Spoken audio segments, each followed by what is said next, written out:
आखिर निराकार या साकार, इन दोनों में भेद क्या है?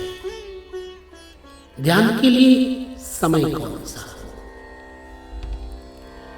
यदि ये सब प्रश्न आपके अंदर उठ रहे हैं तो आप साधना की पहली सीढ़ी पर चढ़ चुके हैं।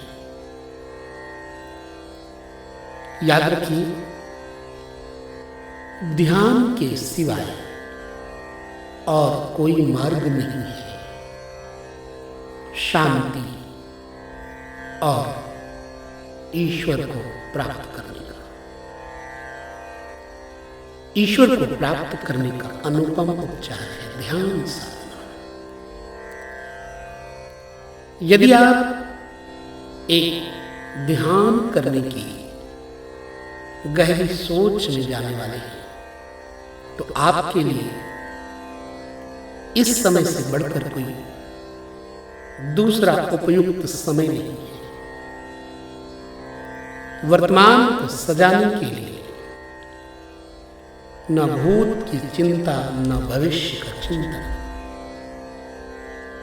बस शांत होकर के बैठ जाइए। यदि आप निराकार का ध्यान करते हैं तो आपको निराकार होना पड़ेगा, आपको निराकार में जाना पड़ेगा। निराकार में जाने के लिए कोई क्रिया नहीं होती। शरीर के समस्त भूतों को उन भूतों के कारणों में मिलाते जाना है। जैसे ये शरीर पंचभूतात्मक है। ये शरीर धरती, जल, अग्नि, वायु और आकाश से निर्मित हुआ है। चूंकि शरीर साकार है, जो दिखाई पड़ रहा है, हालांकि इसका कोई अस्तित्व तो नहीं है, क्योंकि जन्म से पहले यह शरीर नहीं था और मृत्यु के बाद भी यह शरीर होगा नहीं। वर्तमान में भी निरंतर यह शरीर बदल रहा है। बचपन में जन्म लेते समय न केश थे, छोटे छोटे केश बड़े बड़े हो गए। न मूछें थी, न दाढ़ी थी, न समझ थी, न गाना आता था, न पढ़ना आता था, न अच्छी तरह से सोना आता था, न अच्छी तरह से जागना आता था, न खाना आता था, न पीना आता था। ये सब कुछ नाशवान है। आज है कल नहीं रहेगा। शरीर के पंचभूतों को उनके कारणों में विलय करना ध्यान की शुरुआत है। जैसे धरती का कारण है जल। ध्यान में जाइए, धरती के उन समस्त भूतों को, समस्त बिंदुओं को सागर रूपी जल में मिला दीजिए। धरती पानी बन गई, धरती समाप्त हो गई। अब पानी का कारण है अग्नि। पानी को उसके कारण में लय कर दीजिए, यानी अग्नि में लय हो गई धरा। जल अग्नि में चला गया, धरा जल में। अब शेष बचा अग्नि। अग्नि का कारण है वायु। इस वायु को अग्नि के कारण को समझ के जो चीज जहां से उत्पन्न होती है द एंड वही होता है। इस अग्नि को मिला दीजिए वायु में। अब शेष बचा वायु। वायु भी कहीं से उत्पन्न हुआ है। अब इस वायु को भी क्यों कर रखना अपने पास? इस वायु को मिला दीजिए आकाश में। अब न धरती है, न जल है, न अग्नि है, न वायु है, सिर्फ रह गया आकाश। और आकाश की शून्यता में खोते चले जाइए, स्वयं को उस शून्यता की ओर लेते हुए आराम से लंबे लंबे श्वास ओम का जाप करते हुए निराकार की उपासना में, निराकार ब्रह्म में डूबते जाइए। आप ज्यों ज्यों डूबते जाएंगे आप शांत होते जाएंगे। अब ना आपके जीवन में पीड़ा है, ना आपके जीवन में खुशी है, ना सुख है, ना दुख है, ना कोई अपना है और ना कोई पराया है। जो भेद था परायेपन का, अपनेपन का, वो समाप्त हो चुका है। जब स्वयं ही नहीं है तो स्वयं का कोई क्या होगा? जितने भी झंझट हैं, जितने भी दुख और सुख हैं, वो सब दूसरों के कारण है। अब यहां कोई अपना या पराया नहीं है, कोई दूसरा नहीं है, तो न सुख है न दुख है, न मजा है। आप सिर्फ आत्मा का विषय बचा है, आनंद। उस आनंद की गहराई में गोता मारते जाइए और ओम का जाप करते जाइए। अपनी श्वासों को अनुभव कीजिए कि ये श्वासें भी चल रही हैं। इन श्वासों का कारण कौन है? इस प्राण का कारण कौन है? जो कारण है इस प्राण का, वो निराकार ब्रह्म परमात्मा सर्वव्यापक है। और उस सर्वव्यापक परमात्मा में कोई अपना और पराया नहीं है। अतः लगता है कि ये सब जो हम जानते थे, जिसे हम मानते थे अपना, वो सब झूठ था। सत्य क्या है? एकमात्र ईश्वर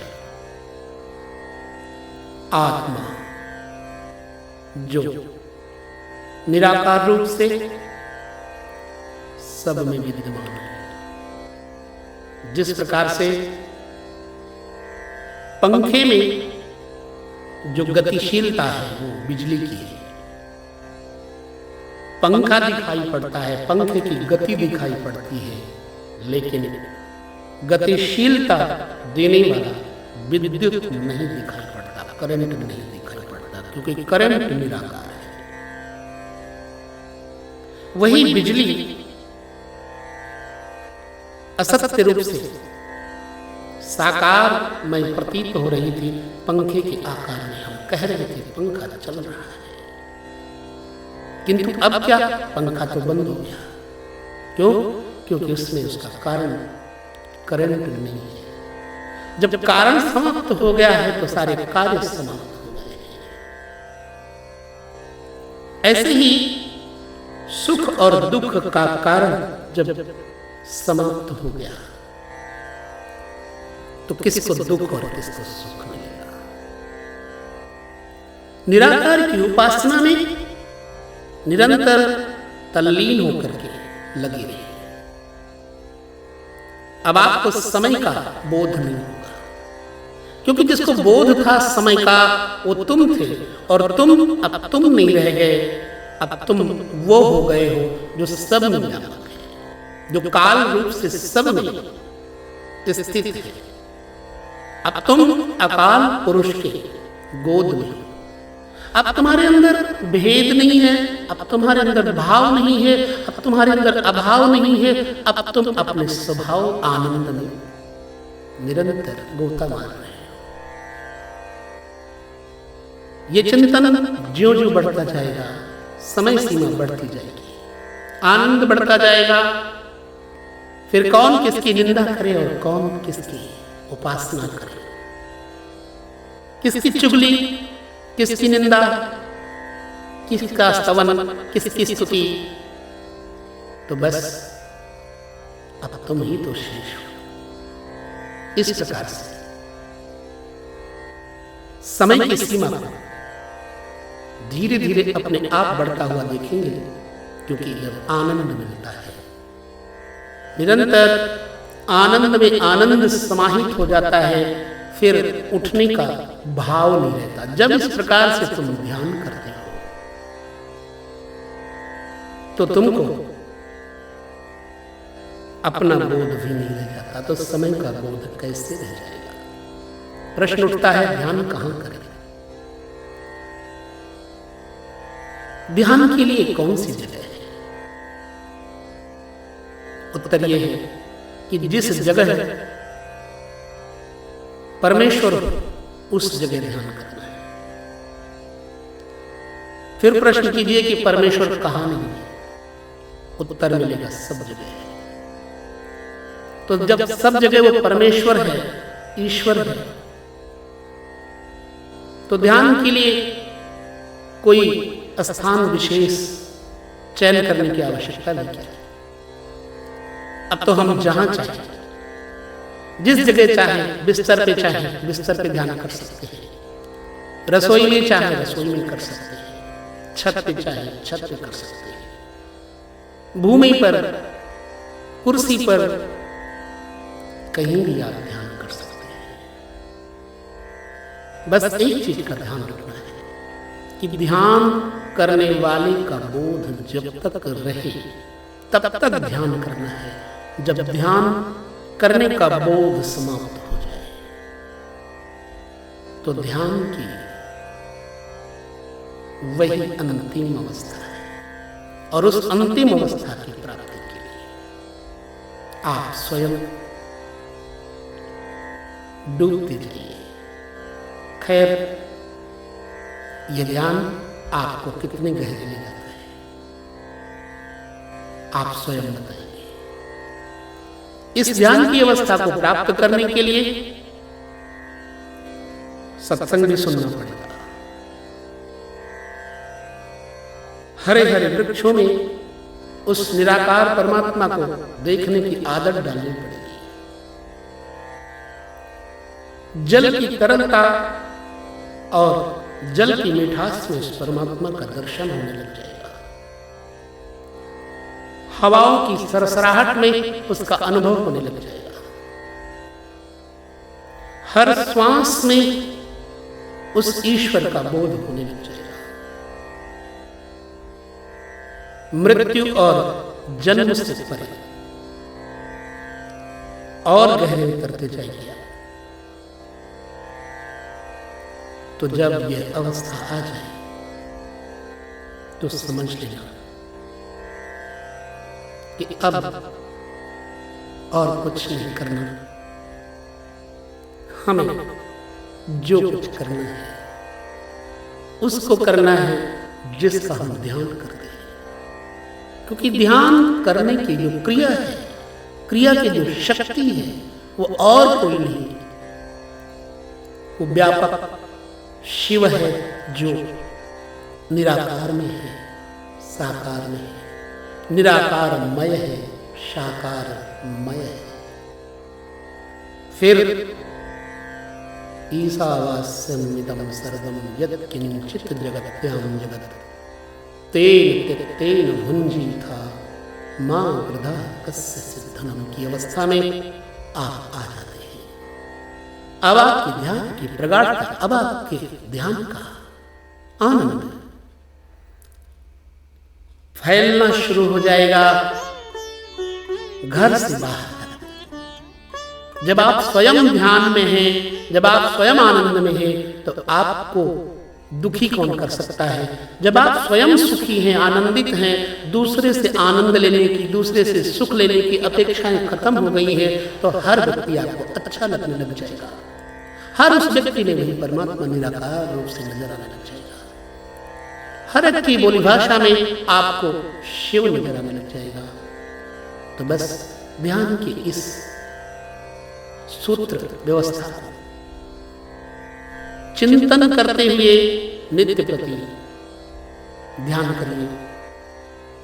पुनः नींद में जाइए तो भी ध्यान लगा रहेगा, नींद से उठेंगे तो भी ध्यान लगा रहेगा।